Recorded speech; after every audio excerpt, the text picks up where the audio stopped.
Good morning, everyone.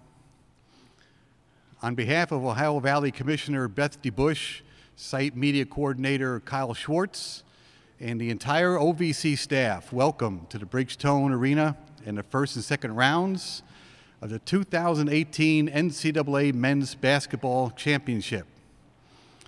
Today's pre-game day interviews will feature all 8 schools assigned to this venue. Let's go over a few housekeeping details to keep the proceedings moving in a professional manner. Number 1, always, please silence your cell phones. 2, each time we introduce a new dais, please identify yourself and your affiliation the first time you ask a question to the head coach or the student athletes. Please wait until one of our 2 mic holders is with you before you ask a question so everyone can hear it. We have Karen on this side, Dawn on this side. And to get their attention, to get into rotation, just get their attention or mine and we'll get your question. If you have a follow-up question, remind the mic holder so she stays with you and doesn't run away. There is no flash photography allowed, nor recording of any kind, including cell phones and tablet use. That is prohibited by the NCAA.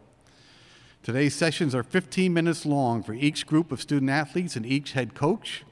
There will be a 15-minute break between schools. All press conferences are transcribed by our friends here at ASAP Sports. Satellite coordinates are as follows.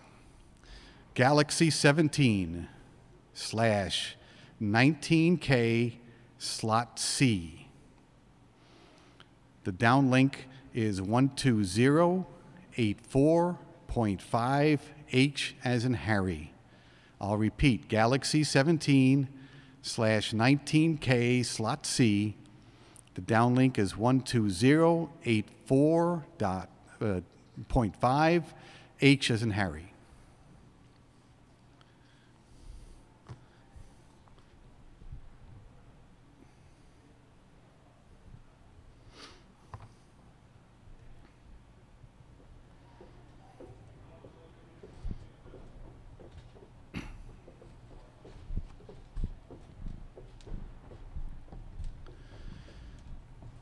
Georgia State University Panthers are first up. They are the number 15 seed in the South region. They are the Sun Belt Conference tournament champions. They'll play number 2 Cincinnati in Friday's first game at 1 o'clock. The men's basketball contact is Mike Holmes. And the student athletes we have here are Malik Ben-Levy, Jordan Session, DeMarcus Simmons, and Devin Mitchell. We will take questions at any time.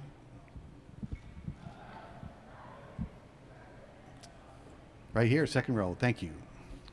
Steve McGargy, Associated Press. Jordan, I believe you were on that team 3 years ago that that advanced in the tournament. And if that is correct, just what confidence do you get out of that experience, and what have you kind of told some of your younger teammates about what to expect? It's an exciting time of the year. I told them that just enjoy the moment, really. We got to take it one day at a time, and we really came here to win a game, so we're really looking forward to playing.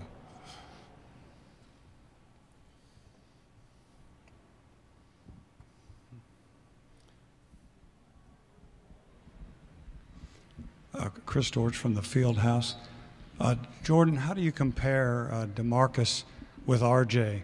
Obviously, great players, great scorers.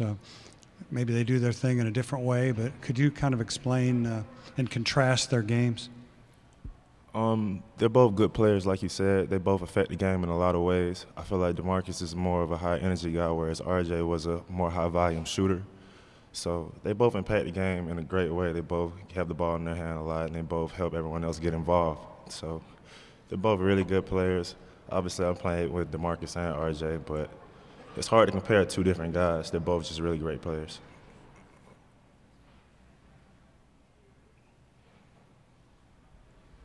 Yes, I saw a tweet, the stool from 3 years ago made the trip out to Nashville. What are y'all doing with it? Is it just in the locker room? How is it a good luck charm, or what are y'all doing with that?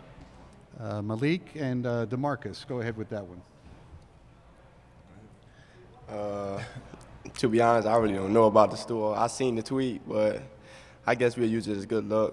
We're looking forward to playing Cincinnati. We know they're a good team, but I think we got a good chance of beating them. Yeah, I mean, I guess it's just good luck for the school, but, you know, we really just came here to play basketball.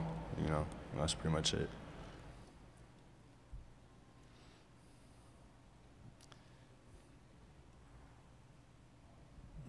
Bill Cook from GoBearcats.com. DeMarcus, can you just talk about what you see when you watch Cincinnati play, what concerns you, what you think their strengths are? I mean, everybody that's watched Cincinnati knows they play really good defense. The press is, the press is really aggressive. But, at the end of the day, basketball is basketball, so we're going to come ready to play. They're going to come ready to play and going to let the cards fall.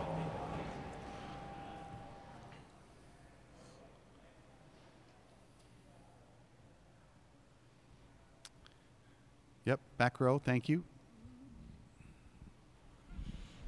Home team Brandon Leak, the Sports X in Atlanta. Congratulations to you guys. For Devin, can you talk about the shooting that you guys bring to the floor? And for all of you guys, how much fun has this week been so far as you guys get ready to play tomorrow?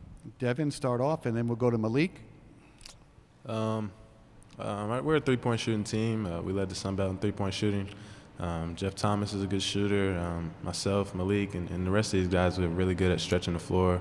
It's something we work on a lot. And as far as the weekend, it's just been great. Just my first experience, a lot of our guys' first experience. We're just having these guys to soak it all in and just really enjoy every moment and every second of it.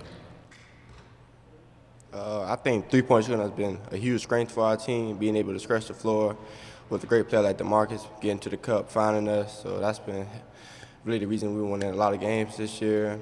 And this experience has been truly a blessing. Like, most people don't get to go to March Madness, so I'm just appreciating the moment.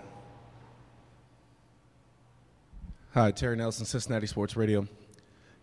Question for you. You guys seem to play with a lot of freedom when you're on the floor. Talk about what it's like to play for a coach that gives you that type of freedom and the enjoyment that you guys seem to have on the floor. All right, we'll have three answers here. Jordan first, DeMarcus, and then Devin. Like you said, we kind of play with a lot of freedom, but at the same time, we're playing for a guy that really loves basketball. He gives us a lot of freedom because he really loves the game. So we go out there, we have fun.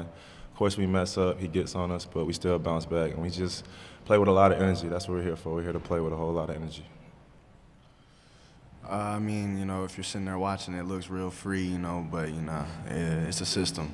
It's a system, We're running our offense through in and out. So, yeah, I mean, it's great playing for Coach Hunter because he really loves the game. He loves his players, so he's going to put us in the best spot to win. But, yeah, we're just going to keep playing free. Yeah, kind of the same thing with those two guys hitting on. We play free, but I think everybody knows their role, and everybody enjoys playing their role. So I think that's the biggest thing. We know who our best player is. We allow him to do what he does, and everybody just plays to their strengths around him, and I think that's the biggest strength of our team. Yeah, Devin, you mentioned how your ability to stretch the floor. In particular, against Cincinnati, how do you think that'll be effective? Will that be able to negate some of the things they do defensively? I mean, we watched them. They're a really aggressive bunch, so I'm sure they're not afraid of our three-point shooting. I'm pretty sure they're going to try and crowd us a lot, run us off that line. But at the end of the day, we work on things, and we'll be able to get our shot off. We're not worried about that at all. For DeMarcus, I'm just wondering, what brought you to Georgia? What made you decide on Georgia State during the recruiting process? I mean, were there schools you considered? And I know it's kind of nearby, but what was it about their program that appealed to you? I got the best teammates in the country, in my opinion, I mean, I'm sure the guys for other teams would say that, but I got the best teammates in the country. And I knew them before I even decided to make my trip to Georgia State. But, and I got the best coach in Georgia, Coach Ron Hunter. And, it's been a real blessing to play for him. It's been a blessing to play alongside these guys. So that's why I chose Georgia State.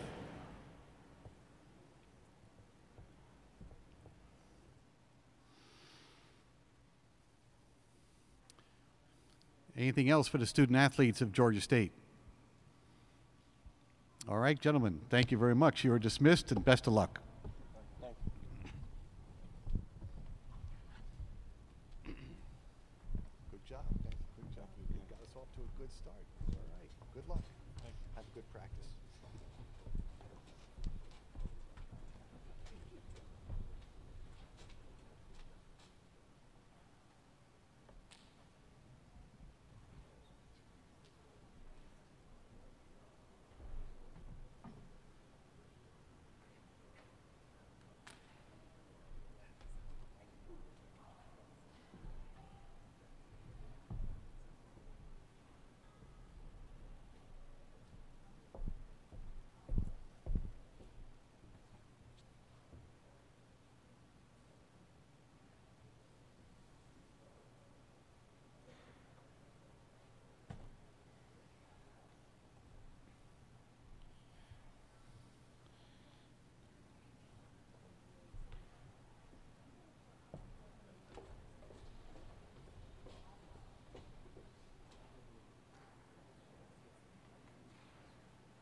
Yeah, right there. I'm sorry.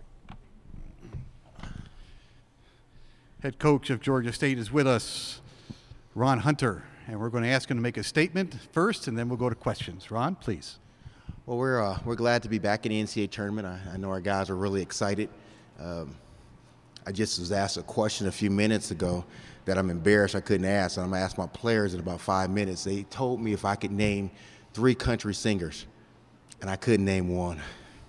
So I'm going to ask my guys, if they want to play, they got to give me 3 country singers that, since we're in Nashville, and we're going to have dinner downtown, and they got to give me the right answer, or just give me 3. At least give me 1. I didn't even have 1. So we love Nashville. It's really nice. I was here my first NCAA tournament when I brought IUPUI in here, and we lost to Kentucky. And so it was terrific then, so hopefully we'll have a different outcome. But we're excited to be here. First question's right here. Thank you. I saw a tweet from, this is Steve McGargy, Associated Press. I saw a tweet from y'all's basketball program that the stool was coming along to Nashville with you from a few years ago. What, is it just a good luck charm? We'll be in the locker room, or what are y'all planning to do with it? That's a surprise. It's more of a good luck thing that we wanted to bring. I didn't want to bring it, but everybody else wanted to bring it. It was good luck for everyone but me. I had a torn Achilles. I was the one that was in pain with all of that, but we actually kept it in a private place at school, and we decided let's just bring it to Nashville like we did Jacksonville, and hopefully we'll get the same success. Charlie Goldsmith, SB Nation. Earlier this week, you made a comment about Hyatts and Comfort Inns, etc. Were you being literal with that comment, and what message were you trying to get across? Well, honestly, no, I was not being literal. We're not staying in the Comfort Inn, but again, I think that sometimes what happens is that you get to the tournament and coaches get so intense about that. I mean, we're here to have fun. This is a great time of year. Now, I do believe that they're staying in a better hotel, and so I wanted to let our guys know that they're eating better. And I used the Wendy's reference because when we were driving back after Sunday, when we found out who we were playing, we stopped at Wendy's and had a meal. And while we were at Wendy's, and I told them, I said, trust me, Cincinnati's not eating at Wendy's. They're eating at Ruth Chris. And so for you guys to be able to Ruth Chris, we got to beat a team like that. So that's kind of where the reference came from. But everyone knows I got a great deal of respect for Cincinnati and what they do, and especially Mick. Mick and I have been friends for a long time. I haven't spoken to Mick in a while because Mick tried to recruit my son, and my son wanted to go to Cincinnati. And so I had to learn to hate Mick in my household until RJ actually committed to me, because he actually liked Mick for some reason. And he came home one day and said that he was going to play at Cincinnati, and that changed my entire life. Adam Sparks, the Tennessean. Ron, the best coaches at this time of the year are mentioned for other jobs every year. You've been mentioned for other jobs. The list of candidates the last probably 3 years. Have you changed your strategy of how you handle that? Because you get the question every year. Yeah. How do you handle that when you're asked about other jobs? Well, here's what I think about other jobs. Before we left to go to the conference tournament, my wife said, hey, when you get back, I got a job for you. I need you to paint the basement. I wanted to win so bad. So I haven't had to paint the basement. So what I do is I avoid those type of things. I avoid it with my wife. And what I did is while when we came back from the conference tournament with the championship, I called a friend to see if he would paint my basement. And so that's what I do with jobs. I try to avoid these type of deals. Listen, I love where I'm at, man. At my age, I've said it before, I'll keep saying it again, I'm more about being happy. The other stuff, you know, when I was 27 and 30, 35, it was great to say, boy, I want to coach X and do this. You know what I want to do now? I want to be happy. And more importantly, you know what I want to do? I want to win. I love winning. There's nothing like, you can have all the money in the world, but winning, man, I love winning. And so I'm at a great place. I'm at a great institution. I work for great people. And so my mother always would say this to me. She said, don't mess with happiness. And so you start messing with happiness. I don't care how much money you make. You start messing with happiness, things change for you. And so I've learned that through guys like Homer Drew. You look at some of the great mid-major coaches that have stayed at places and enjoyed their stay there. That's where I'm at. I'm in a great place right now. And so for me to up and just leave that, it would have to be something like really, really special. Or my wife actually makes me paint, then I may have to do something. 2 questions to the right-hand side. Hey, Ron. Mark Bradley from Mark. Atlanta. Not many 15 seeds can say, hey, we got a great draw in the tournament, and I'm sure you're not going to say that now. But looking at Cincinnati, do you think, you know, this is one of those teams we might have a shot against? Well, Mark, you know I'm going to say this. I don't care who we play, I'm going to say we got a shot at it. I don't believe in seedings. I think that's, again, that's coach speak. People talk about they didn't like their seeding. We're happy to be here. As I said before, the NCAA tournament is getting to the point where it won't be any mid-majors. So we're just happy to be here and be there. And Cincinnati's a great team. And for me, I didn't know when we played Baylor. I wasn't worried about the seeding or who we played. My kids play with a chip on their shoulder. I coach that way. I feel like every time I coach, I've got something to prove. And so, again, as much as I respect and I love Mick, I feel like I got something to prove because he's coaching at Cincinnati. If it was Mike Krzyzewski at Duke, I would feel the same way. So I make sure our kids understand that. And that's part of the comment about the hotel. When you're in mid-major, we don't get some of those things. Those kids weren't recruited by Mick. They weren't recruited by the ACC. But this is a stage that you can prove that. This is a stage for Coach Hunter to prove that he can coach against the best coaches. I want my best player to say, if you're really good, I told him this morning, if you're really good, I'm going to see how good you are Friday at 2 o'clock. I said the same thing to RJ. I said it a little differently to RJ. I said, you know, I don't think that you can play with these guys. I think this is a tough level for you. So he got so mad at me, he won the game and said, Dad, I'm going pro. Now what? So that kind of backfired a little bit on me. But no, the seeding, we never talk about it. I can care less about the seeding. As all we want to do is play. Man, I can't wait. I mean, even the guy, they walked in, they had all the stuff in the locker room. They were like kids in a candy store, man. They were excited. They're glad to be here. And that's how I want our kids to play. We don't lock them up in the rooms and say, we're going to enjoy this. We're going down to find out who country music stars are. We're going to enjoy Nashville. When I was in the NCAA tournament, I went 3 times. And I don't remember any of it because our coaches locked us in. I couldn't enjoy it. And so as a player, I couldn't even tell the guys what it was like as a player because I stayed in the hotel and went to the game. That's all I did. And I don't want that to be with my players. I want when they're my age, they can say, boy, when we were in Nashville, we're in Jacksonville, we were able to do this. So we're going to be loose, we're going to have fun, and we are going to know the best country artists in the world. I still don't know any. Oh, hold on, he gave me one. There's a Garth Brooks guy, right? So I do know one, Garth Brooks. My first answer was Luther Vandross because I thought he was country, but I was wrong. So I want my guys to do that. We're here to have fun. We're going to enjoy it. But more importantly, at 2 o'clock, you're going to see a group that's going to play hard and they're going to believe they can win the game. All right, Coach Terry Nelson, 700 WLW. Hey.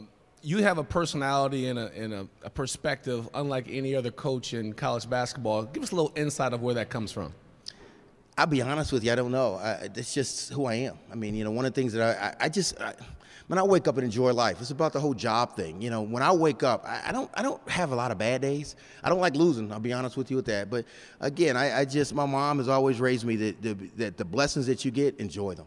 You know, I didn't have to wake up this morning. I didn't have to be in the NCAA tournament. So, but not so much for me. I don't make this about me. I want the people around me to feel the same way. I want my players to feel like that. And so, again, I enjoy it, man. I think this is great. I think that college basketball has taken a big hit this year in our image in that regard. But what frustrates me about that is that, you know, we spend a lot of time talking about what happens in the top 5%.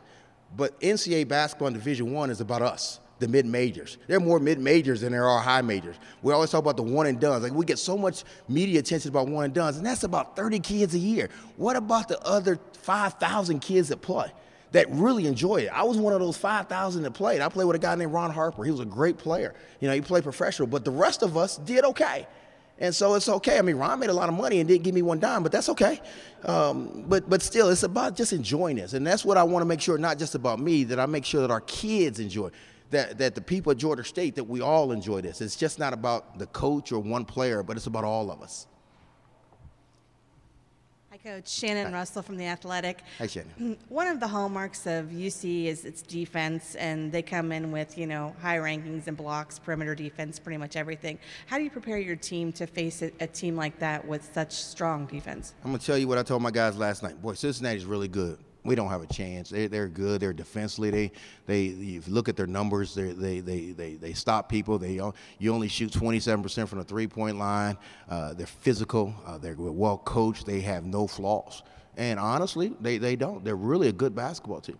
And if they happen to beat us, I think they'll be a team that can advance. But at the end of the day, what I don't want to tell my guys is how good somebody else is. We talk about us. We do very little about worry about the other team. If we do what we're capable of doing, and we do it at a high rate, and you beat us, so be it. But our whole thing is that we're going to be prepared. I don't spend a lot of time talking about the other team. I could care less about the other team, to be honest with you. I respect them. I respect the university. I respect their coaches. But at the end of the day, I'm more concerned what DeMarcus does. I'm more concerned that Devin makes shots, that Jeff Thomas makes shots. If those guys are making shots, and we got a pretty good defense too. I mean, our defense is pretty good. If you look at what we're doing, I know it's unconventional, but we got a good defense too. And so one of the things that we're talking about is that, okay, they're the second-ranked best defense in the country. Let's see how good our defense really is.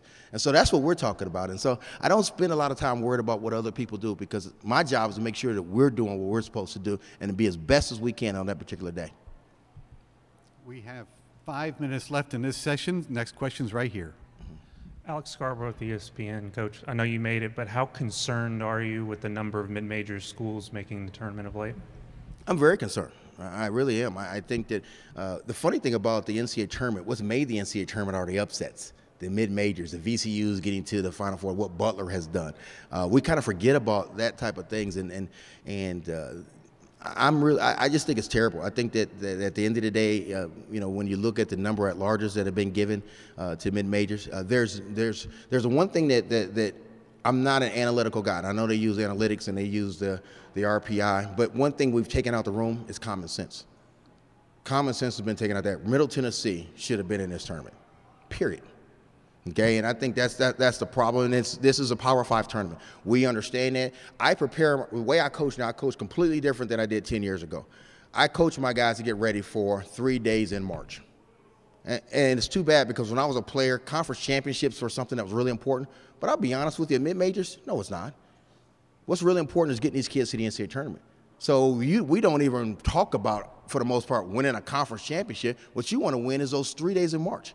Because again, I've been 17-1 in a conference before, and we had 3 bad minutes all year, and we couldn't get to the NCAA tournament.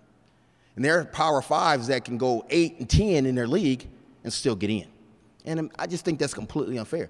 And it's not apples and apples and oranges. The RPI and what's fair. Because, for example, how is it fair that if Middle Tennessee can't take a private plane home, and they've got to stay all night because they got to get back to another game, where that school in the ACC, they can get back home the next day, they can get on a plane, so now they're well rested. See, things like that we don't think about and we don't talk about.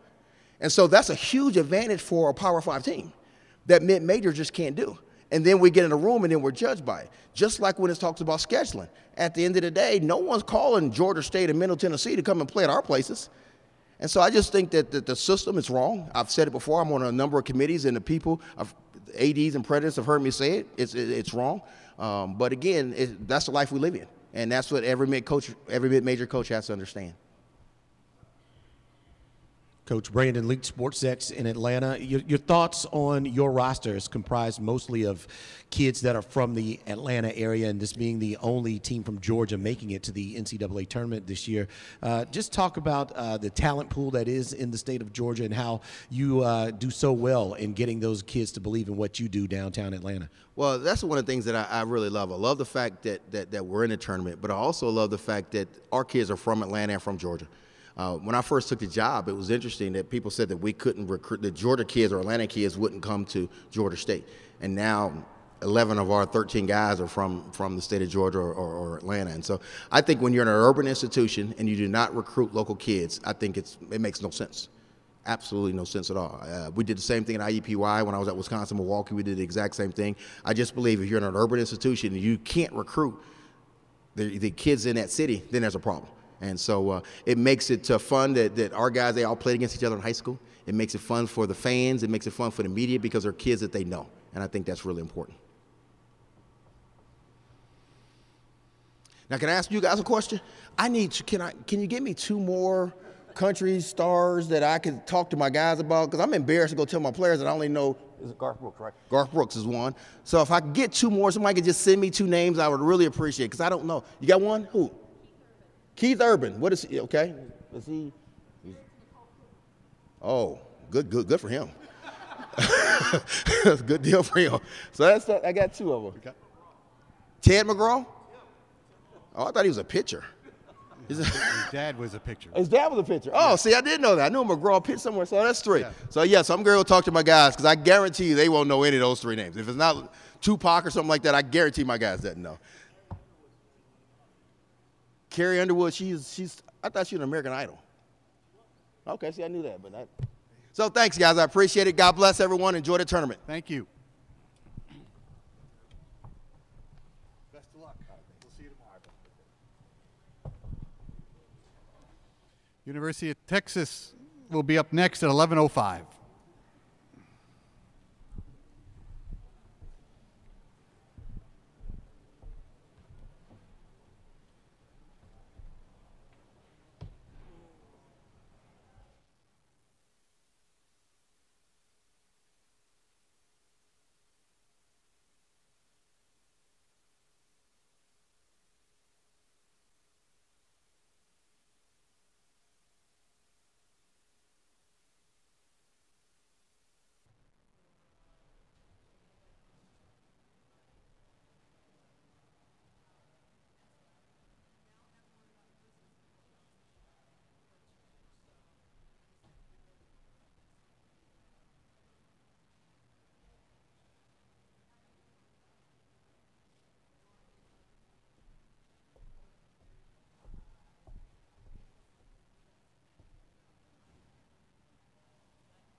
The University of Texas Longhorns are next. They are the 10th seed in the South region. They're out of the Big 12 Conference. They will play number 7 Nevada in Friday night's second game.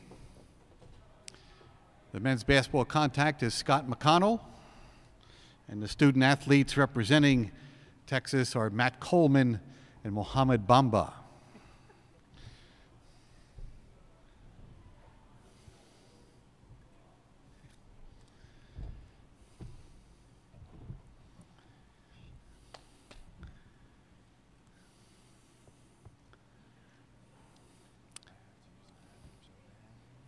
First question. I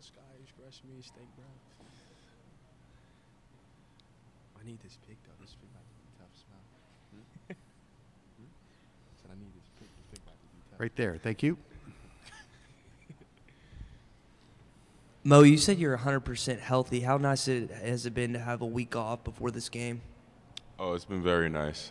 In this week, we taken care of my body. Gotten better as far as putting in good deposits on the court as far as practice, and it's just been a good week to just decompress and start over.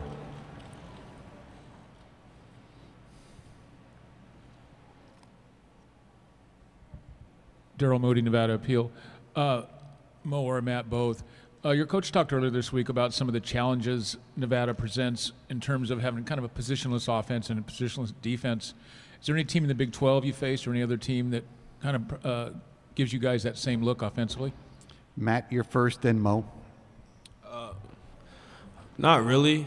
It is going to be a new challenge for us. Looking at the roster, 5 across the line, 6'7", standing 6'7", so it will be a challenge, to see, how we can look to different ways to score and defend. So. Not yet. Same question to you, Mo. Oh, I'm not taking any questions from Nevada natives. Sorry. No, sure. I think one team that we faced in the Big 12 that was kind of like positionless, both offensively and defensively, was probably Texas Tech. They played a lot of small ball, and it was a pretty good matchup for us. But I think Nevada will pose a different challenge because a lot of those guys can really go offensively, and we just got to do our job in guard.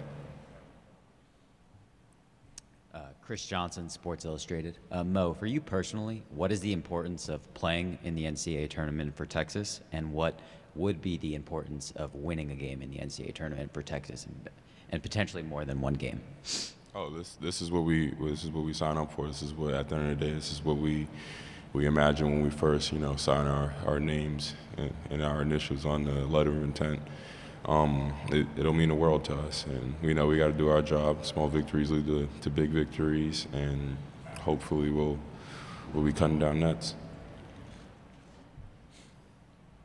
Steve McGarvey from the Associated Press for Mo. I just want to confirm, do you feel at 100% now? And just the way your toe, when did you start feeling a little bit better? I know you played late in the Big 12 tournament, but when did it start kind of feeling like you could play again?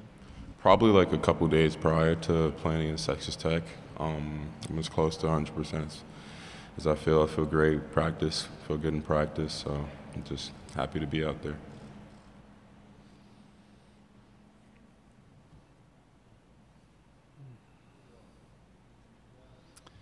All the way back. Thank you. Yeah, I'm Chuck Culpepper from the Washington Post. Mo, can you describe what life is like when your name is on mock drafts all the time, and just the whole, do you look at them, do you not look at them, do you care, do you not care, all of that?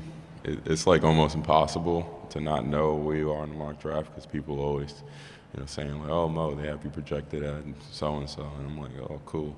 But I try and not pay much attention to it, because I'm just I'm here in a moment.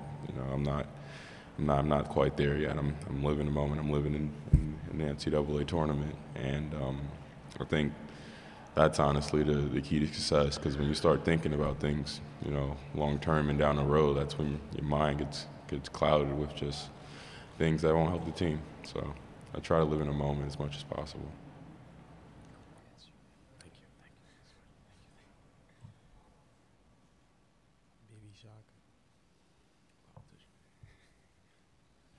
Anything else for the student athletes of Texas? Yes, right down here, Karen.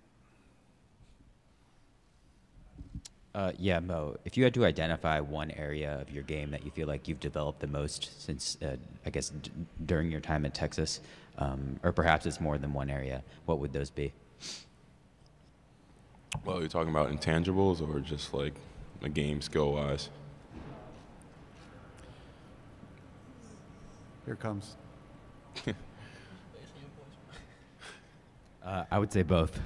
Okay, so I think I've improved, like, as far as the intangibles, with just like leadership and just, putting, it seemed pretty comical at first when Coach, kind of told me in the summer, but it's just putting that look on your face and showing that you care. Because when you have that look on your face, your affect on your teammates, it just rubs off, and next thing you know, guys are flying around playing very hard. Skill-wise, I think my game is night and day from June 1st. I'm just playing out there with more. I'm shooting with confidence. I'm getting into post moves, using my body more, and it's just fun being out there imposing my will. Matt, this is for you. You went to Oak Hill, same as the Martins. Did you fish out some information from your coach about them? I don't really know much about them because my 2 years at Oak Hill, I think they were long gone. They were at NC State. So I think I played pickup with them like once or twice. That's all I know much on them. Yeah, Mo, oftentimes college basketball players' careers are defined by what they do in the NCAA tournament. Is that something that you have thought about or that you are thinking about as you head into this weekend? Yeah, absolutely. You look at like some of the Texas greats like KD and TJ Ford, and the legacy that they left on the program is mainly based off of what they did in March, and the opportunity and the platform is there for me now. It's just my time to seize it.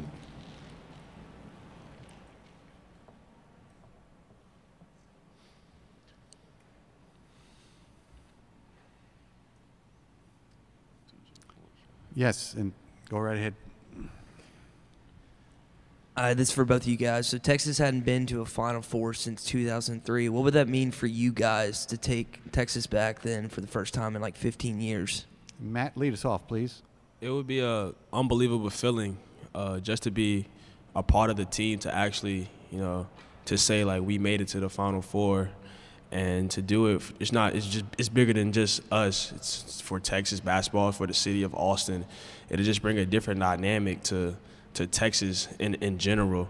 And personally, though, I would love to have that feeling of being a freshman, going all the way to the Final Four. That's what you dream of, You dream of playing in March, and having the opportunity to actually be here is, why not make the best of it?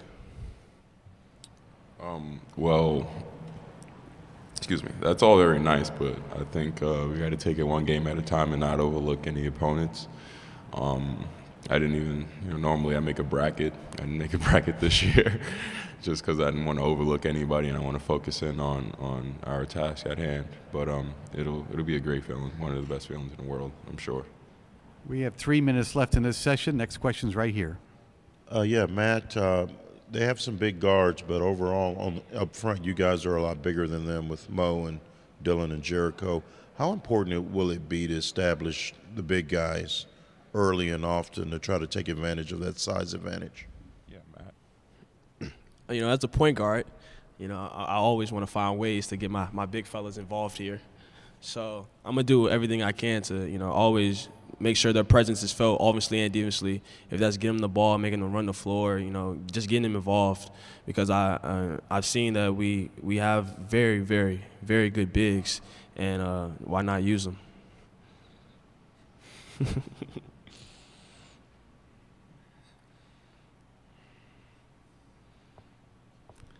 Follow up right here, Karen. Mo, you ready to play 35 minutes? How's the toe? I'm ready to play 40. I'm doing well. My wind is back from being out 3 or 4 games. I'm doing well. I'm getting back into the flow of things, and I'm real excited. Real excited.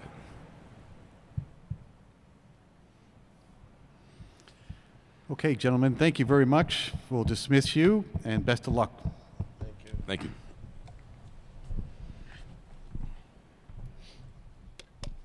Good job.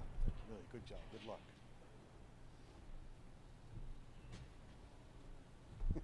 Okay, good luck.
How's it going? Good to meet you. Good to see you.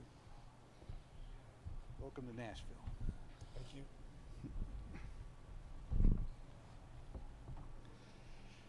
Head coach of the Longhorns is with us, Shaka Smart. We're going to ask him to start off with a statement about being in Nashville, about his team. Then we'll go to questions. Coach? Yeah, before I do that, I just want to say that, speak for our whole program, our thoughts and prayers are with the loved ones of Augie Garrido, particularly Jeannie. Augie was a mentor of mine during my first couple of years at Texas, and this is terribly sad news. So thinking about all of his loved ones. We're really excited to be in Nashville. Great opportunity for our team. Our team has been through a lot of twists and turns this season. We've had some great experiences that we've learned a lot from, and our guys have come together. They've spent a lot of time together trying to figure out how we can be better as a team. So hopefully tomorrow night or tomorrow afternoon against Nevada, we can be the best version of Texas. Because when we've been that, we've done some really good things.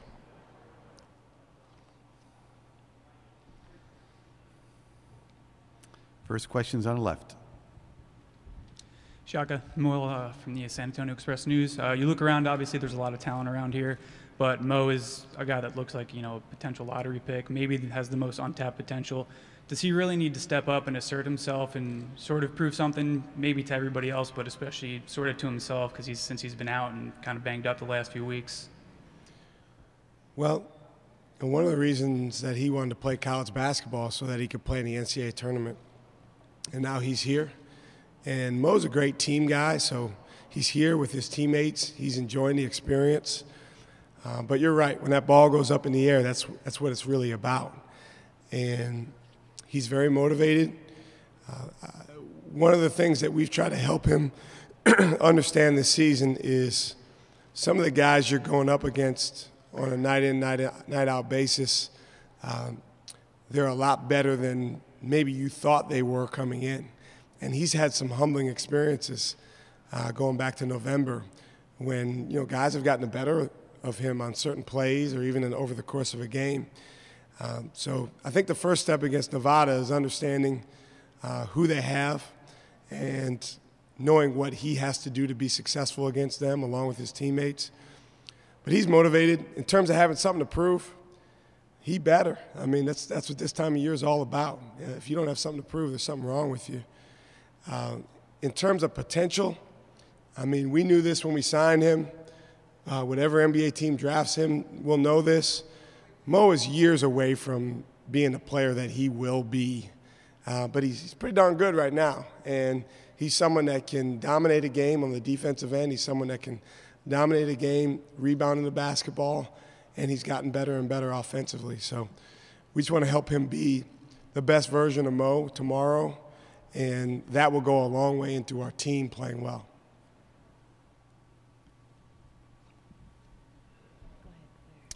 Yeah, Chris Johnson, Sports Illustrated. Coach, I think you just mentioned that Mo has gotten better offensively as the season has gone on, but what specifically about his offensive game do you feel like has improved over the course of the season?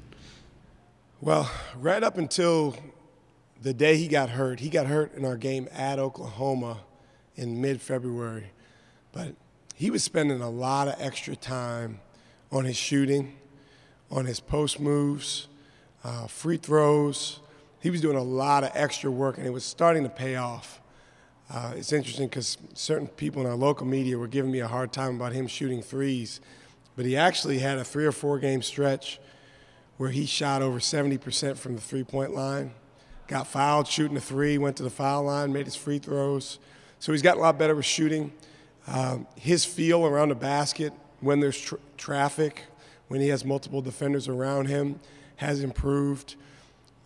His ball handling, his passing. To be honest with you, the biggest challenge for him is going to be, this is his first full game back since he got hurt.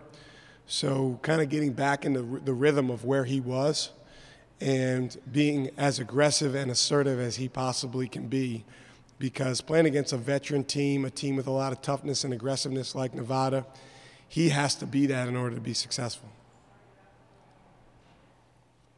Steve McGargy, Associated Press. I was just wondering, since the selection Sunday, I didn't know how much communication y'all had with Andrew Jones at all, if y'all have interacted with him at all since coming to Nashville, and just what he's meant to the program before and after his diagnosis. Our guys talk to him all the time. I try to stay in touch with him, as much as I can. He's in Houston right now, and he's still undergoing treatment. Andrew, he's got an unbelievable fight in the spirit that rubbed off on our guys before this diagnosis and continues to rub off on our guys. He's someone that sets an example for our team as a guy who loves the game of basketball. And if you go back to, when all of us first started playing this game, you played because you loved it, and you played because it was something that brought a smile to your face and a lot of joy.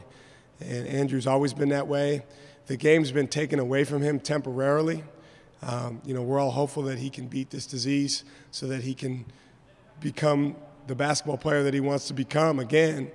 But right now our focus is on keeping him at the front of our mind as a central part of our team and trying to represent him in the best way that we can while we're here. Adam Sparks, the Tennessean. Shock, I've seen Darren Horn, one of your assistants, mentioned in lists of possible candidates elsewhere. First off, what has he given to your staff? What has he added to your staff? And how do you take that when guys on your staff are looked at as possible head coaching candidates elsewhere? I think it's a compliment to your staff. It's a compliment to those guys. I think we've got a really good staff. Those guys have done a great job with our guys. Darren Horn specifically, over the 3 years we've been at Texas, has done a terrific job with our bigs. Going back to Cam Ridley and Prince Ebay, last year Jared Allen, this year Mo and Jericho and Dylan and all of our bigs. He's helped those guys on a daily basis get better, and more importantly, be in the right frame of mind to be their best. That's an underrated part of coaching.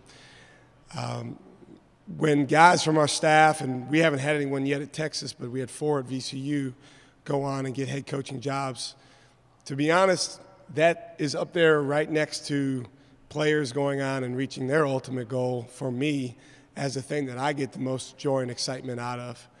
You got a guy sitting behind you named Jamie Christian that's been to 2 NCAA tournaments at Mount St. Mary's, and he worked for us at VCU. I follow their games just as closely as I do anyone else. So if a guy on our current staff was to get a head coaching job, I'd be ecstatic. I'm one of those guys. When I was an assistant, I worked for different types of head coaches. I worked for the old school head coaches that don't really want you to look at anything, and then I worked for some that, you know, they're behind you every step of the way or promote everything you do. And I always told myself I was going to be in the latter category. So we're fortunate to have good guys on our staff. If they get opportunities, that's terrific. Right down here, Shaka. Shaka, how close did you come to getting the Martin twins back in the day? And number two, what problems do they present for you guys? Those guys are really, really good.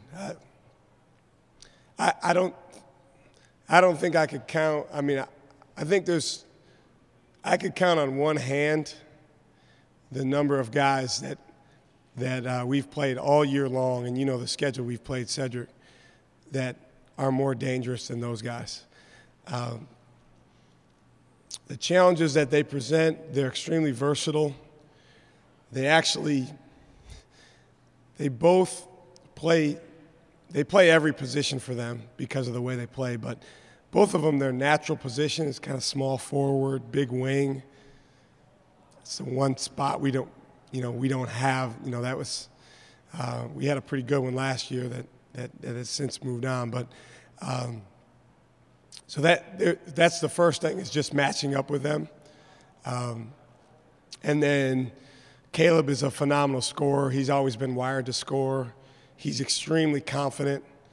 You know, he really gets going.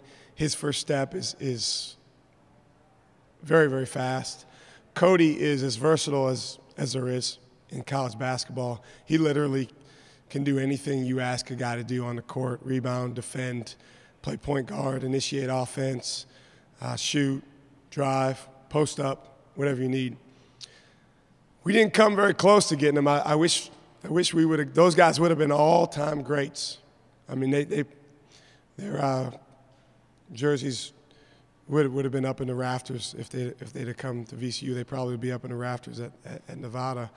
I went there to see them, and I remember having some great conversations on the phone with their mom, single mom, who's just a great lady. And the boys, they weren't much on the phone. You know, they didn't have much to say, but they talked. They were polite. But I went to see them, and I was like, wow, these guys would be phenomenal. And then about a week later, they committed to NC State, so I obviously didn't make much of an impression. Then when they were transferring a couple years ago, I actually called them, and I think they expressed an interest in coming to visit. But at the time, we only had one scholarship, and they were a package deal going together. Those are the type of situations where you got to find a scholarship. I'm not saying we would have got them, but those guys are terrific. I'm a big fan of theirs. We have about 3 minutes left in this session. Next question's right here. Chris Murray with the Reno Gazette-Journal.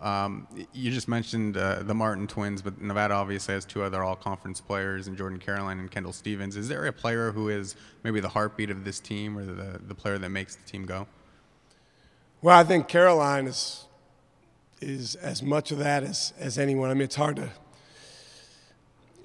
to say that Cody or Caleb, isn't the heartbeat, but I think what Jordan Caroline does for them is he gives them an unbelievable toughness and swagger and fight to them. He, just watching him on tape and on TV, he seems to be the guy that has the biggest chip on his shoulder of their players. Obviously, a lot of the times he's shorter than the guy he's going up against, but he's almost always more aggressive. Seems like he wants it more, tougher, more physical. And so over the last few days, we've been conveying that to our team because it doesn't really matter if you're 3, 4, 5 inches taller if the guy you're playing against has more heart, more toughness, more fight. So I would say he's the guy. And then you mentioned Stevens. He's as good a shooter as I've seen in college basketball. He's just you can't give him space because he's got unbelievable size. If you let him get that shot off, he's so deadly. Final question right here. Yeah, Shaka, I'm interested to know how well did you know Augie, and you both are philosophical coaching types. Did you ever speak to him about the game inside the games that you coach? All the time. I knew Augie really well. He kind of took me under his wing when I first got to Texas. He came over to practice. You know, a lot of people don't know this. Augie's a basketball guy. Augie played basketball, and that was, you know, kind of his first love. But obviously, baseball turned out pretty well for him. But he came to practice a couple times, and one of my favorite things to do was just sit and listen to him talk about his philosophy on coaching. There's so many things that I've taken from him. I'll never forget, we went to Magnolia Cafe. It was Coach Kuiper, myself, Augie, and a guy by the name of Ken Ravizza, who works for the Chicago Cubs. And Coach Kuiper and I said about 5 words over the course of 2 hours, and those guys talked the whole time. And I have this black book that I make notes in, and I just filled it up. And the thing that I loved about Augie is his passion and how much he cared about his guys, and he was unrelenting in expecting and demanding that people care about and respect the game to the level that he did. And to be honest, I think that was probably a frustration for him at times in some of the latter years. That's, you know, as a coach, that can be frustrating when you want certain things more than for a guy, more than he wants for himself. But Augie was as good as anyone at getting guys to see the light, and we're going to miss him a lot. Thank you, Coach. Thank you. Best of luck. Cincinnati is up next at 11:50.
I could tell you just about anything.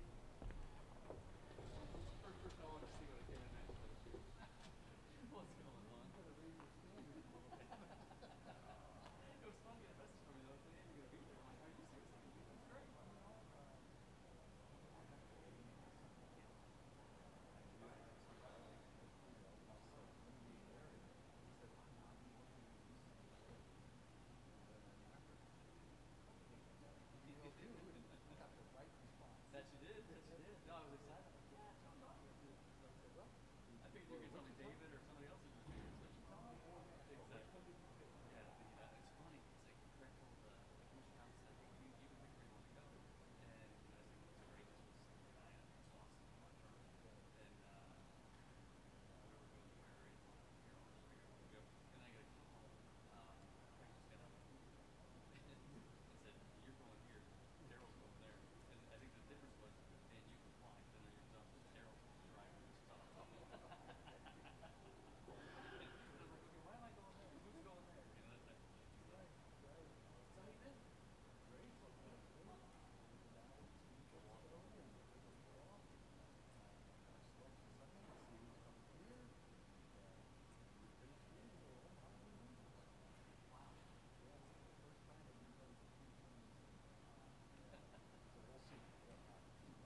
University of Cincinnati Bearcats are with us next. They are the number 2 seed in the South region.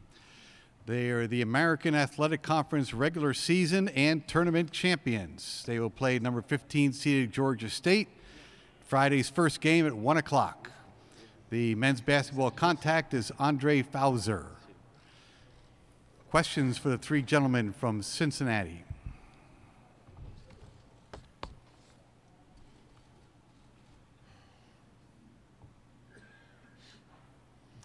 Start off right here. Thank you. Shannon Russell, The Athletic.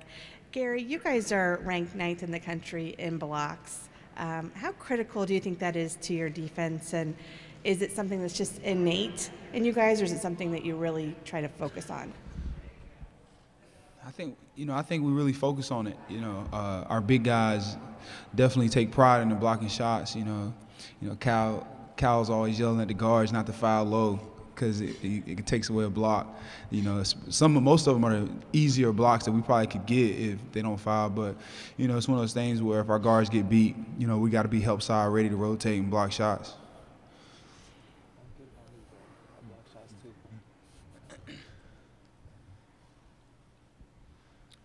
Bill Cook from GoBearcats.com.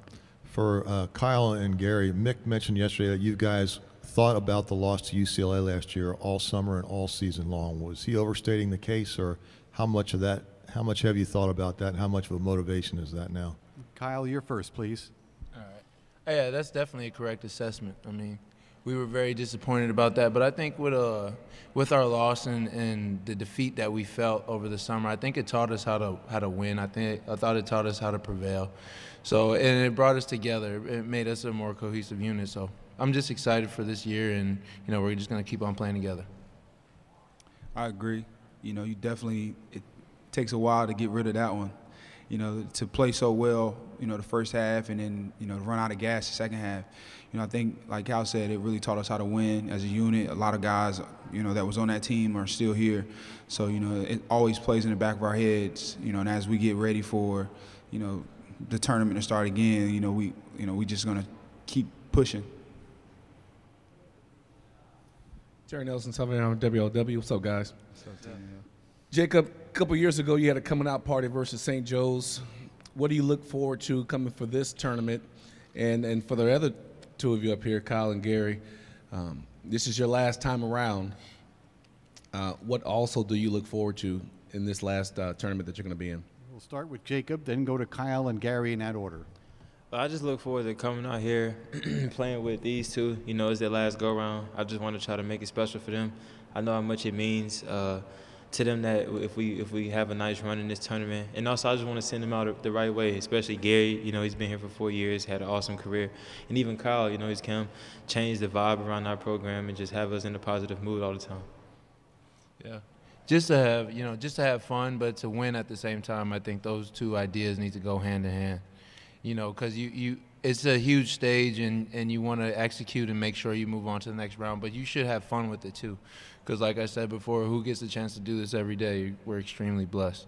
And going off of what Jacob said also, we just want to go out the right way, because we put a lot into it, and all three of us have put a lot into it, but all the guys in the locker room have put a lot into it, so that's what we want to do. Yeah, going off what both of them said, you want to go out the right way. Definitely each year was a different letdown as far as, freshman year, how we went down. It's just so on each year. To have this kind of unit going into it this year, really confident, excited. You gotta have fun with it for sure. And we're definitely blessed to have this opportunity. Me for myself, being able to make it every year. I still see friends at other institution that have never gone. They've just been able to fill out a bracket. So to be a part of it, guys texting you and family members texting you, telling you, rooting for you, you just gotta, feel good to be able to get to this every year. But for us, we want to not just get here, just go further. Gary and Kyle, just to follow up what you said before about learning how to win from that UCLA loss, what kind of things did you learn about winning? What's different? Can you just be more specific about what you learned? I think that UCLA loss taught us something different about winning. But I think a lot of the disappointment that we saw last year, I mean, we went 30-6, so people might ask what disappointment, but we wanted to check off some benchmarks that we did do this year in terms of winning the conference outright during the regular season, but then winning the conference tournament. I thought the loss to SMU in the championship of the conference tournament taught us something, and then not getting the outright conference title during the regular season taught us something. I think every different type of failure, and this translates to different messages in life too. When you fail in something in life, that's what you learn from that, or it's going to happen again. So I think not just one thing in the UCLA game, but across that whole year last year, we learned how to become, how to win, you know. I agree. You know, you think back to our losses last year, you know, a lot of them were down to the last play or, you know, malfunction somewhere, and then this year we've been able to execute down the stretch, you know, not to give up, you know, easy buckets and foul or turnovers. And this year we've been able to just stay on the throttle, you know, on teams at times when we really are, you know, pouring it on. And I think what Cal said, every loss last year, you know, we looked at ourselves and watched film and realized, you know, the things that we have to do to change to win, come out victorious and instead of losing. Follow-up question. The AAC conference tournament and the NCAA tournament, does that put you on two different sets of routines that you would have to have on a normal basis? And also, that's the first question. Second one is probably for you, Jacob. How do you block out social media during this time, or do you read it and sort of go through it, but when everybody's asking you to do or score a certain amount of points in order to be successful, how do you answer that, or how do you deal with it? Kyle, take the first question, and Jacob will talk about the social media part. What's your first question again, Terry? It's about routines. About do you have to continue the same routines opposed to the conference tournament? I don't think you should change up your routine. I think this is from personal experience. This is my fourth tournament, so I don't think you should change up routines. I think that'll kind of psych your mind out. And I'm just going to go off of the message that I sent earlier about having fun. You have to have fun with this game, else you're going to get burnt out, and you're going to think of other negative, you know, thoughts. And that's not what you should do. You should go into the game saying this is a bigger game on a bigger stage, but it's basketball at the end of the day. So I think that's what you should go. That's your mindset going into it. And to answer your question, you know, it's social media. I'm a young kid, so of course I read it, but I don't let it get to me, like whatever they say. Like I'm having a bad game. I just try to stay confident in myself, and I know my teammates, they have my back, so I never try to like get down on myself no matter what they're saying on social media. And I know what it takes to win. This is my third year here, and I've won a pretty good number of games here, so I think I know what I'm supposed to do on the court.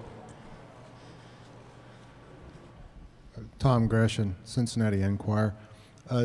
Jacob, you and the team as a whole, the last few games, obviously you're winning, but the offense hasn't been quite in sync. The shooting percentages are down. You yourself not scoring like usual.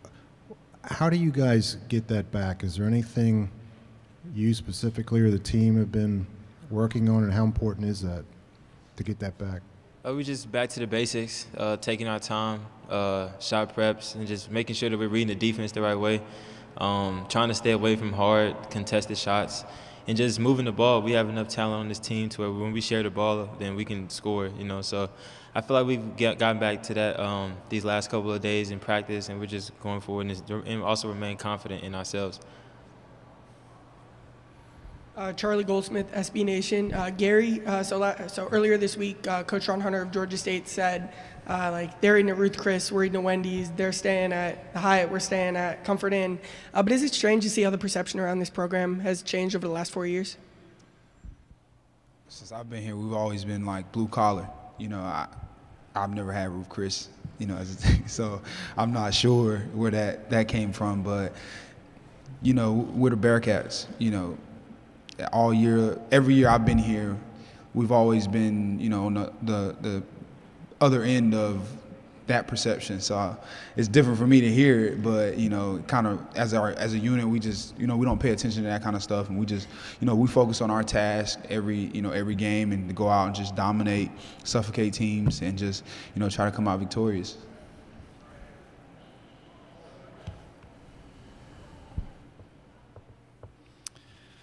Anything else for the student athletes of Cincinnati? Okay, gentlemen, thank you very much. You're dismissed, and best of luck.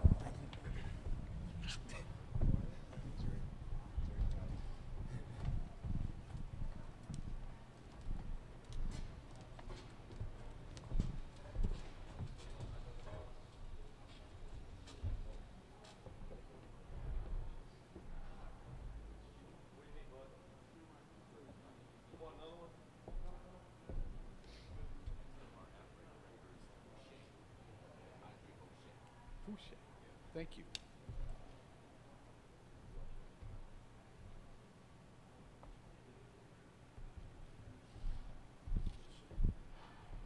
Whenever you're ready, boss. Take your time. We have a few minutes. I'll be down.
The head coach of the Bearcats is Mick Cronin. We're going to ask him to open up with a statement about being in Nashville, and then we will take questions. Mick, please. Well, it's good to be in Nashville. Just got to see Brad, the former SID at Austin Peay, talking about some old racer Austin Peay battles. But our team's excited to be here. Obviously, our focus is on Georgia State. And hopefully we've got our batteries recharged from an emotional last couple of weeks that our team's had, and got our mind on the NCAA tournament. So probably good for us to get back out of town as fast as we could, with everybody so excited, telling our guys, good job, good job. Good job's not always the best thing to hear when you're trying to keep your team sharp. So we got to get back out here and start over, and we're ready to get going. So any questions? Start right here. Shannon Russell, The Athletic. Mick, Ron Hunter talked a little bit about his relationship with you, and you've mentioned it before with the RJ tie-in. When was the last time you really had a chance to sit down and talk to him, and what is your relationship like with Ron? Oh, we're getting older, both of us. I'm not sure how long it's been when we met, but back being close, Cincinnati and IUPUI running into each other. Obviously I'm aware. I'm younger, so I'm aware he played at Miami of Ohio, but I don't really remember watching him. Of course, games weren't on TV that much back then, but probably more so when I was up there recruiting in Indianapolis. I saw him a lot when I was at Pike High School games. And it became a running joke to stay away from RJ. But it was neat because, it was funny, as I was the one guy that I saw in RJ, that guy had a chance to be a great player. And you had to ignore that he wasn't the biggest kid in the gym. But like I told Ron, I'm partial to kids that are dads or coaches because I was one of them. I just wasn't near as good as RJ. So anyway, and it's been on from there. Ron, we share the same agent. So we've talked quite a bit over the years about different things. But, we run into, most of us all in this business, we see each other on the recruiting trail. Well, one guy's running into a gym at Cheyenne High School in Las Vegas, and another guy's running out to go to the Cashman Center to see a different tournament. He has done I'm happy for him because he's found a home at Georgia State, and he's done such a tremendous job there. Charlie Goldsmith, SB Nation.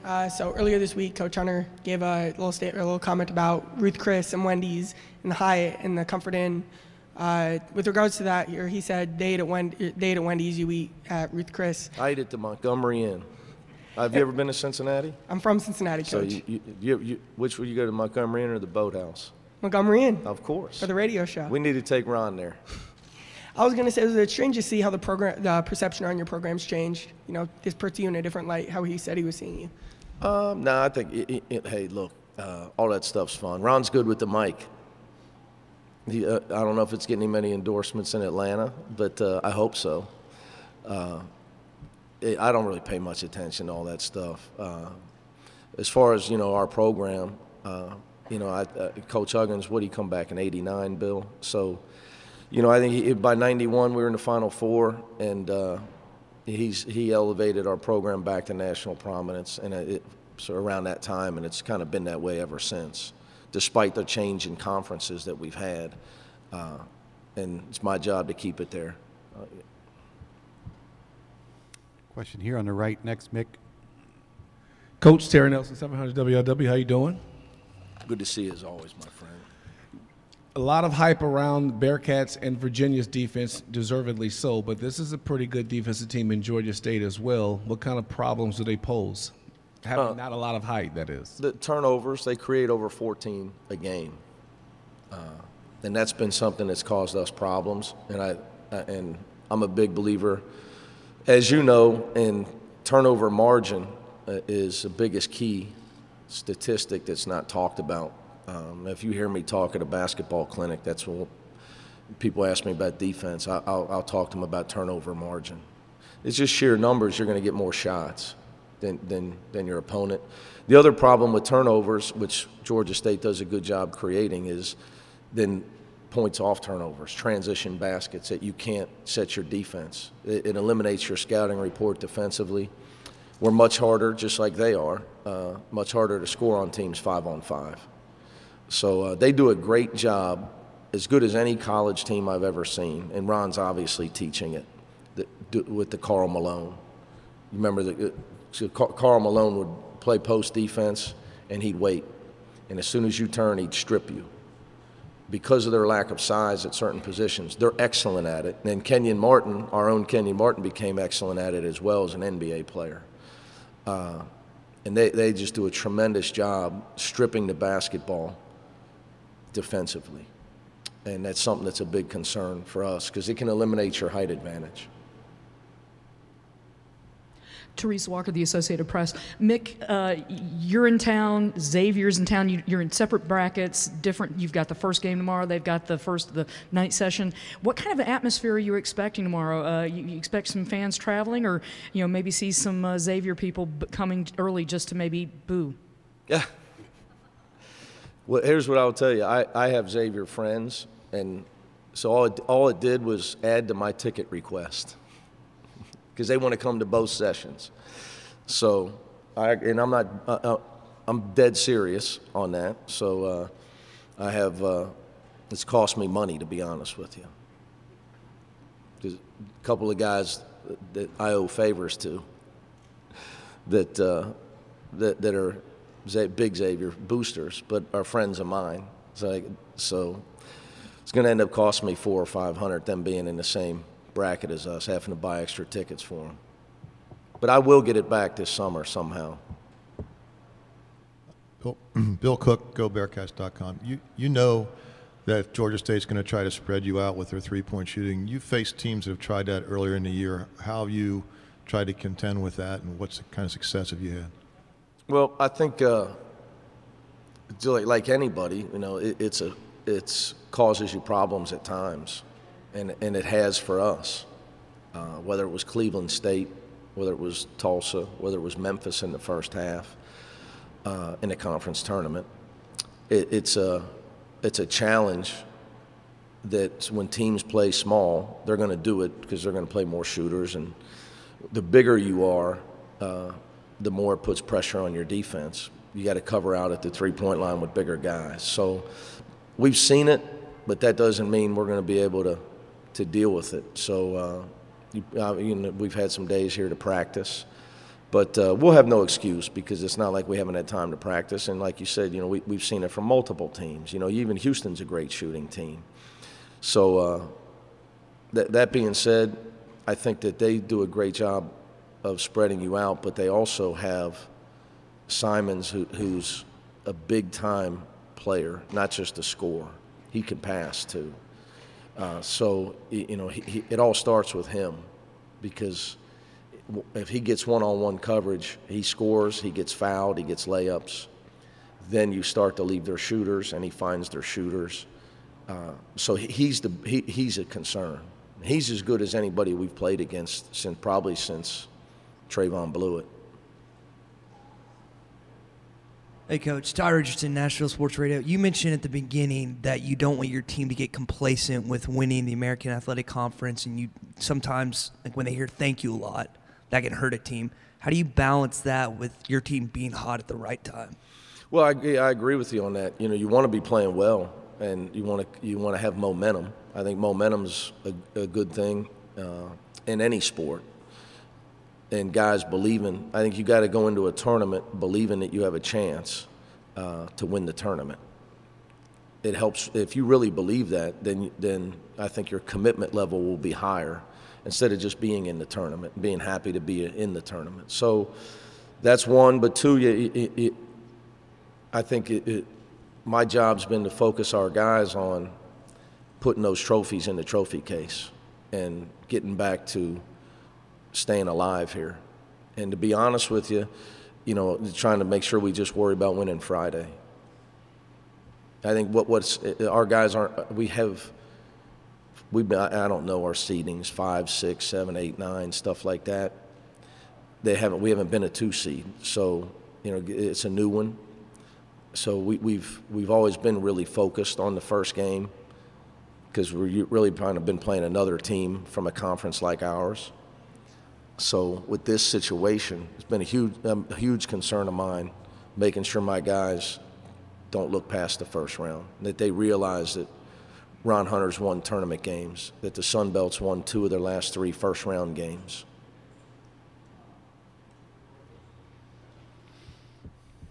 Stay right here. You mentioned yesterday about your players thinking about the UCLA game last year, and I asked a couple of them about that, and they said that was true. They said they learned from that. They learned how to win. What did they learn from that, do you think, that has helped them win this year or helped them this season? Yeah, well, we talked a lot about one, you can't get whatever our game plan may be, you can't get away from it, which we did in the second half of that game. Two, we practiced all summer on being in better shape, being in better condition, and trying to be a better transition team. And the last piece is to be, and you know I've talked about this all, be a deeper team. So when you get in, you get into a high-level game, and Georgia State starts making shots back and forth, and it starts to become a back-and-forth game, you got to be able to keep pace with another team when they're making those kind of shots. Because everybody's capable. You know, Memphis did it to us, and they were awesome in the first half of that game, and we talked about being able to raise the level of our game when the time comes and we have to play at a high level or we're going to lose. That everybody's not going to come out, be confused by your defense. They're not going to have a bad night. So in that game, UCLA took it to a level, and we couldn't go. We didn't go up there with them. When the game went to a certain level, we A, got away from our game plan, and then B, we didn't stay up at that level with them. And I showed them the film on it too. Fatigue was a part of it. So we've worked. You know, it's why I wanted to schedule them this year, and then talk about it all summer. And just keep, because not that it was, the focus wasn't just on that game, it was what do we need to do to be able to be a very high-level team. Did that loss affect you personally? Would it take you a long time to get over that, or? All losses affect me. That one was no different? Not really, no. You know, look, what you got to say to, you know, in my job, you beat yourself up for a while, then you have to say, in that game, who on my team would have started for UCLA last year? And then after about 30 seconds, I answered that question. I went and played golf. We have 3 minutes left in this session. Next question's right here. Mick, your three-point defense is one of the best in the country. Which player do you think is really the catalyst of that, that needs to be playing well in that regard for you guys to really lock down from long range? That's really, I can't give you a single guy in that because they have multiple teams that shoot the ball well. It's because they do it with multiple players. So if they only have one shooter, you just deny him. Everybody deny him. And the way we play defense, we change our coverage a lot. So I think the key for us all year has been focus on our game plan. We're a big game plan team. We're a game plan specific.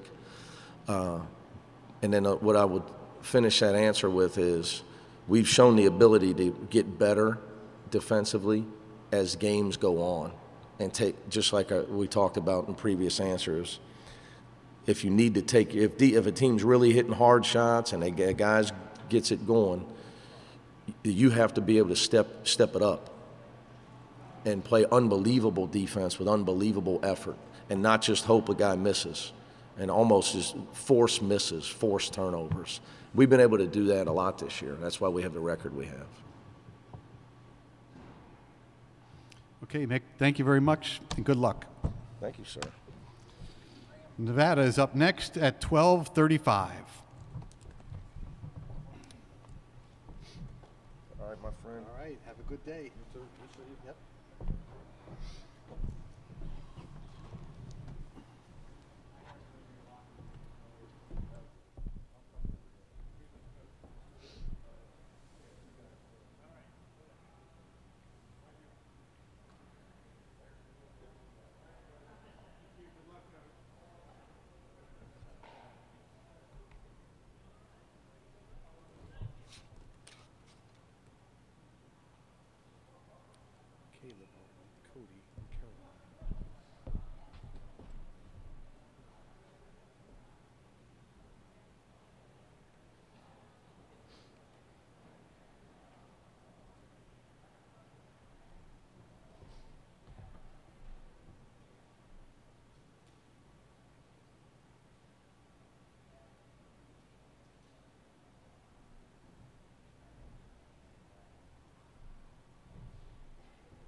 The Nevada Wolfpack is next. They are the number 7 seed in the South region. They are the Mountain West Conference regular season champions. They will play the number 10 seed Texas in Friday's second game. And we will start off with questions for Caleb Martin, Cody Martin, and Jordan Caroline. They represent the student body of the Wolfpack.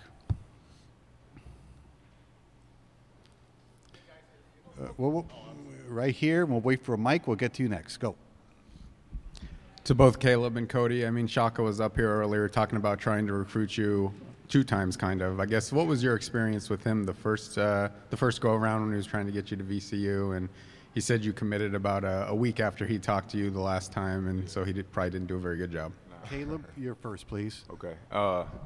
Yeah, about to say, I just saw him over in the hallway a little bit ago. I talked to him. It's good catching up with him.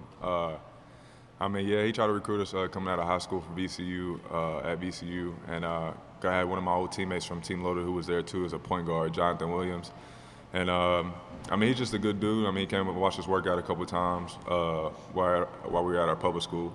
But, yeah, it's not that he didn't do a good job. We just, seemed to find a better fit at first coming out of high school. And, that's the decision that we felt comfortable with coming out of high school. But it's nothing personal.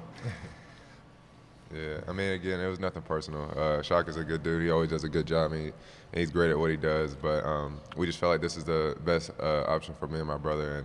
And he's a good dude. I understand he has a whole grudge or hold it personal. So. Hey, guys, if I could get you to just talk about, all three of you, talk about, you've had a chance now a few days to review Texas's tapes and stuff. What problems do they present for you, do you think? We're going to start with Jordan and come down to Cody and Caleb. They're a really talented team. They have a lot of depth of spots, and they're really long in their front court. So I think that's their big advantage. But we just been watching, seeing where we can get our advantages at offensively. Yeah, I think the biggest issue is probably just the size, and that's an obvious thing, going towards our team. But we both like to play fast, so that's something that we're looking forward to. And they're a really, really good defensive team, but we're a good offensive team. And I think that the biggest thing for us is just moving the ball, sharing the ball. And, like I said, both teams likes to play fast, so I think it'll work out in both of our favors. I mean, again, just jumping off the size, I mean, whenever they've got length like that, we got to do a better job of probably bringing them out, trying to do what we can to get them away from the paint, get them away from the lane, and try to expose those mismatches. I think one of the biggest things that we've done a great job in this year is, playing undersized and learning how to, get the ball away from those big guys like Brandon McCoy and Justin off UNLV and, guys like that. I think we've done a great job of trying to keep the ball out of their hands, so I think we won't be too shattered by that. So. Yeah, it's for Caleb. Obviously, everybody knows about Bamba.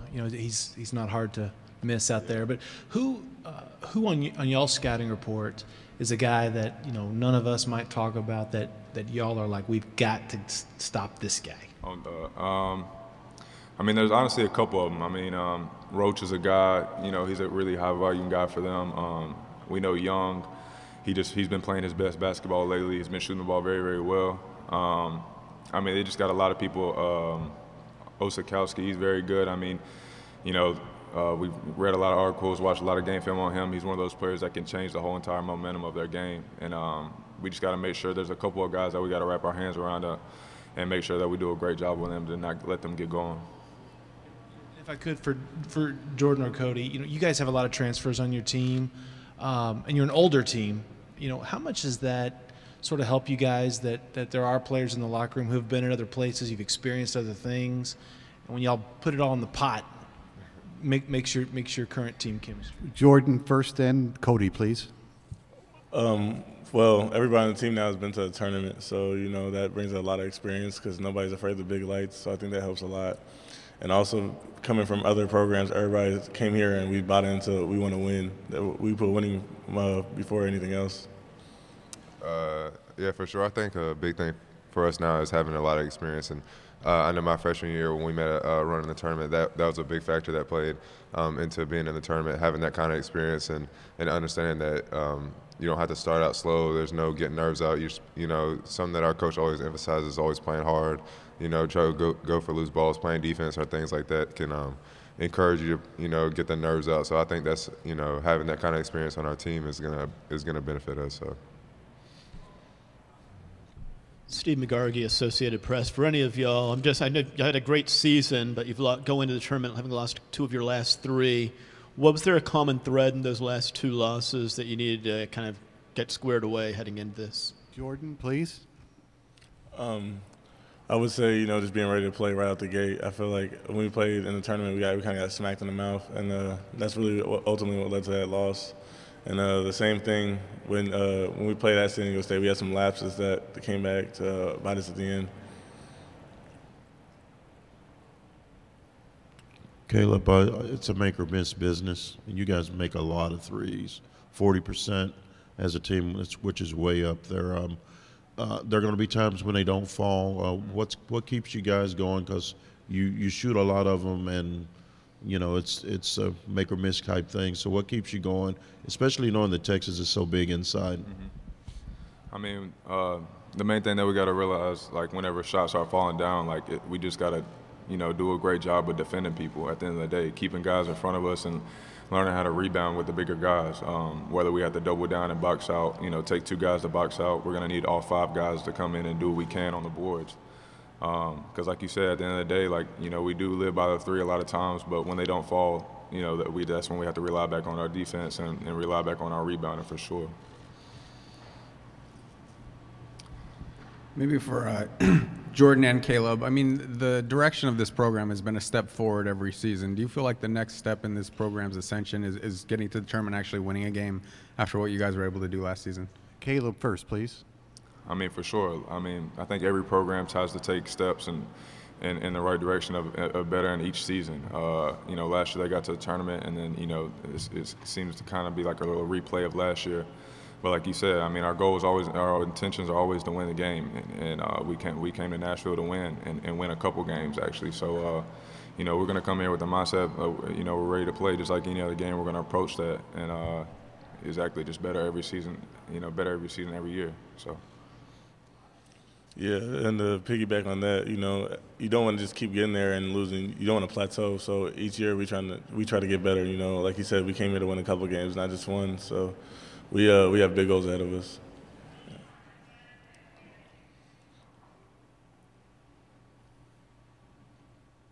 For both the Martins, I guess, how is this NCAA tournament experience different than the one you guys went through during your freshman season at North Carolina State? Cody first, please. I mean, obviously for me, my freshman year, I didn't get to play, even though you know, it's different. Like, you're going there and you get to experience everything, but it's a lot different when you're on the court, and now I finally get to experience it, and, you know, I get to have a big impact on the game, and, you know, and I get to have, you know, I have different teammates with me, and, you know, these are a great group of guys that I wouldn't really want to be here with anybody else. So what's different is, you know, obviously we're in a good position, we're in a higher seed, and, you know, we're looking forward to win, and, you know, we have a tough opponent, so I know that I got some good guys beside me to go to war with. Yeah. Same thing. Basically, just the same thing. Just being, you know, some big time, you know, contributors along with Jordan and Kendall and House and just everybody. I just think the team's different. You know, like a lot of our scoring and, you know, a lot of what everyone's impacts, you know, across the board for our team. You know, everybody does their own things. You know, at a bigger school, you had a couple of guys who did the main things, and then everybody else kind of the dirty work. I mean, we're a team that, you know, it doesn't matter. It could be anybody's night. We've had nights where Josh has had, you know, 20. You know, Jordan's had, you know, past 20. Kendall's had 30. You know what I'm saying? So you just never know. I just think with the way our team is it could be anybody's night. So.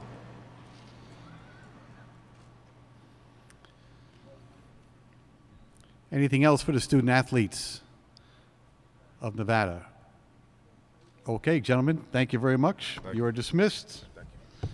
And best of luck. Head coach Eric Musselman is next at 12:50.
Head coach of the Wolfpack is Eric Musselman. We're going to ask him to make a statement about being here in Nashville, and then we'll go to questions. Eric?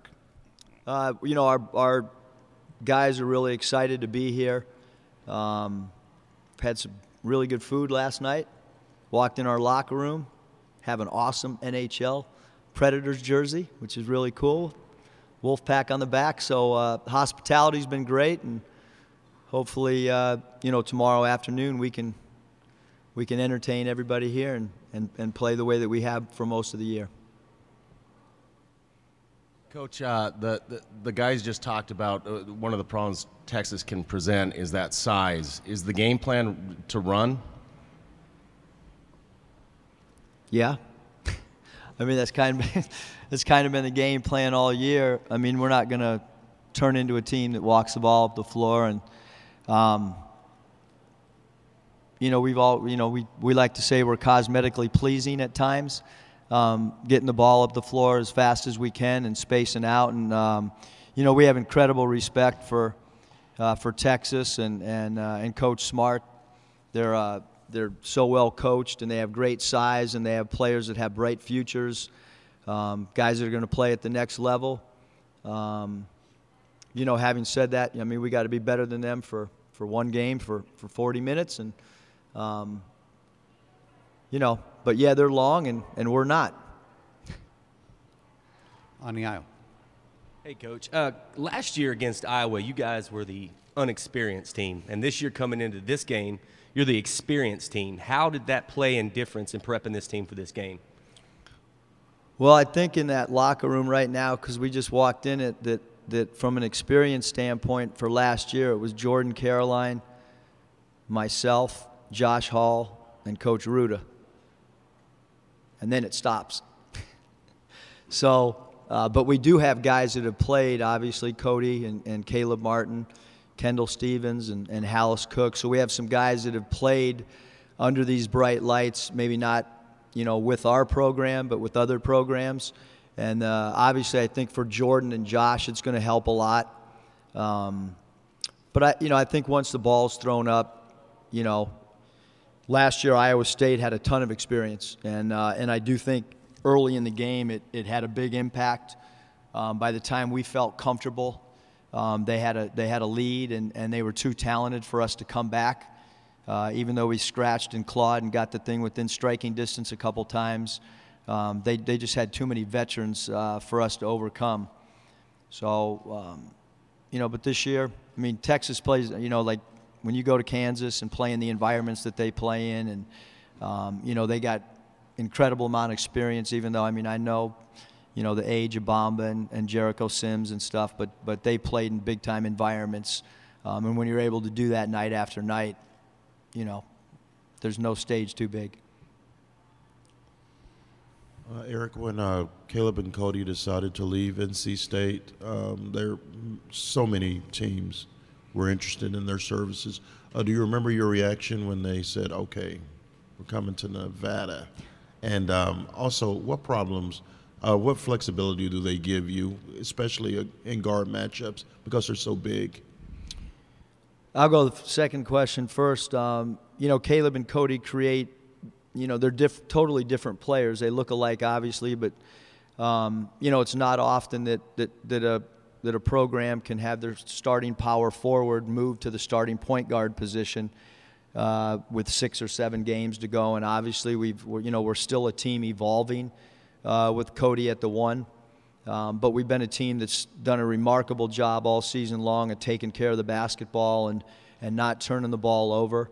One of the best in the country all year at that, and it hasn't changed with the injury of Lindsey Drew. And then Caleb's just a big-time shot maker. You know, can make shots that are defended, can get his own shot whenever he wants. And, you know, those are qualities when plays break down. You need players that have ability that X and O's don't get him shots, and he doesn't need X and O's on the chalkboard to get him shots. He's got a special gift to rise over people. And then, you know, on their recruiting visit, we really recruited Cody hard. We knew that all the other programs that were recruiting both Cody and Caleb, that they were going to go after Caleb harder. because of his stats at NC State. So when I got with our staff, we decided to go a different route and really go after Cody, because I knew that Caleb already had all the love from everybody, and we recruited Cody harder than we recruited Caleb, and I think his mom really appreciated that, and obviously Cody did, and Caleb already knew he was going to be comfortable wherever he went, so we took a unique and kind of outside-the-box approach, and it ended up helping us. Teresa Walker with the Associated Press. What makes Nevada such a good place for transfers to kind of come and want to be there and flourish a bit? I mean, I think that, just as Coach Hoiberg did, at Iowa State, that when you have, first of all, we needed our first group to come and believe in the vision that we sold.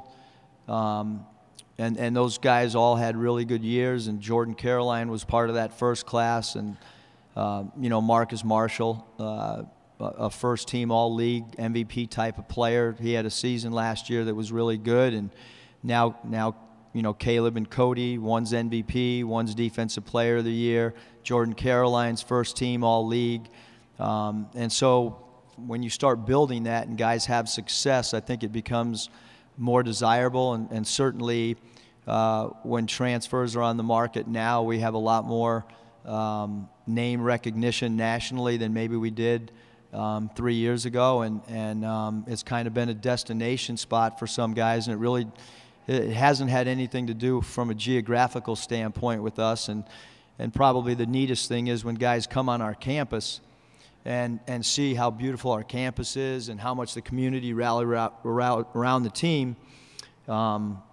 people are really surprised at our arena, and now we have a practice facility, and so all those things have helped us tremendously attract players from all across the country.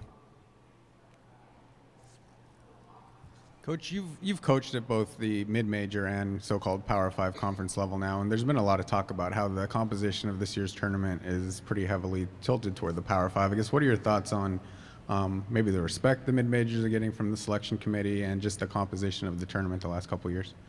I mean, I think, Chris, for us, we feel like, the selection committee showed great respect for us. We read everything we possibly could about the schedule and trying to schedule road games and trying to schedule, TCU on a neutral site and try to play Texas Tech in Lubbock. And so we did what we had read was going to hold a lot of weight.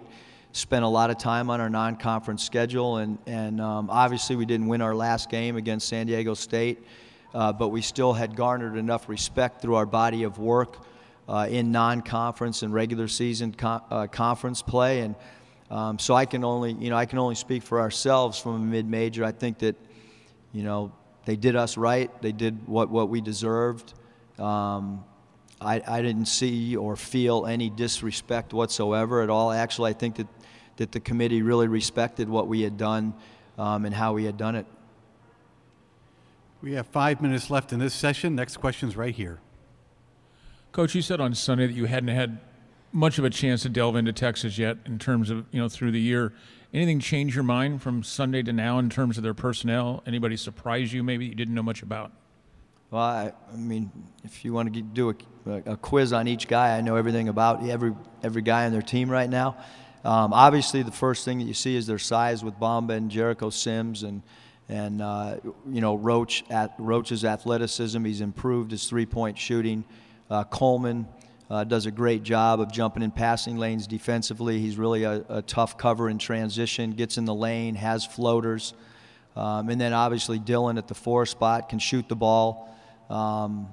Early in the year, baseline out of bounds, he did a great job faking handoffs and dribble driving. He's taken a high volume of threes. He can pass the ball. He works the elbow areas really good. And then obviously Young has come off the bench of late and really provided him a great offensive boost and can shoot the 3. So we know a little bit about him.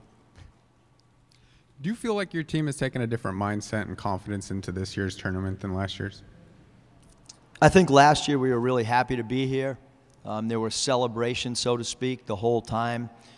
From the moment that we had made the tournament, it had been a while. since the Wolfpack were part of the tournament. I think that, you know, all over our community that it was a time of celebration. I mean, we're here to try to win a basketball game, and that's it.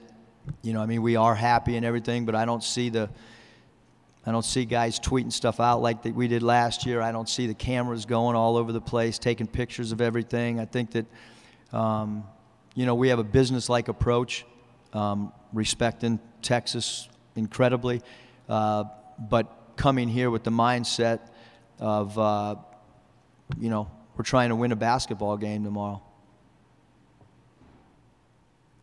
On Jericho Sims, I know you recruited him very hard, and I know your dad is very familiar with his family, I guess. What did you like so much about him? What does he give in Texas? And how badly did it hurt when you weren't able to get him? I mean, we tried really hard, but we couldn't. Didn't really help. But obviously his father, Charles, played for my dad at Minnesota, and Charles's brother, Lee, played for my dad at Ashland, and great family. He's got great length. He's got an unbelievable amount of upside. Can block shots, can really finish at the rim, great mobility laterally, great ability vertically to get off the ground quickly, and just, you know, his wingspan is incredible. And when you put him and Bamba together, you know, it presents problems. And obviously those two guys have played minutes together, and when Bamba had his injury, Jericho got a little bit more minutes, and you could see his confidence growing as well. Thank you very much, Coach. Best of luck. Thank you. We are on break until 2:45 when the Xavier is up.